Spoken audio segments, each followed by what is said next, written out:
സുഹൃത്തുക്കളെ, കണ്ണൂരിലെ ബേബി ബീച്ചിൽ ഒരു പ്രശസ്തമായ ഒരു ഹോട്ടലുണ്ട്. മാസ്കോട്ട് ബീച്ച് റിസോർട്ട് എന്നാണ് എൻ്റെ പേര്. കണ്ണൂർ നഗരത്തിൻ്റെ തിരക്കുകളിൽ നിന്നകന്ന് ബേബി ബീച്ചിൻ്റെ സുന്ദരമായ ഒരു പ്രത്യേക അന്തരീക്ഷത്തിലാണ് ഈ ഹോട്ടൽ സ്ഥിതി ചെയ്യുന്നത്. സാധാരണയായി വിദേശീയരും പിന്നെ പണക്കാരുമാണ് ഇവിടെ താമസിക്കാൻ വരുന്നത്. കാരണം ഇവിടെ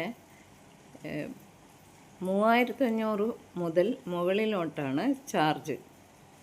പിന്നെ ഇത് തന്നെയാണ് പ്രധാനം, ഈ കടൽ തീരം. ഉഷ്ണകാലം കടലിൽ നിന്ന് വരുന്ന ഇളം കാറ്റും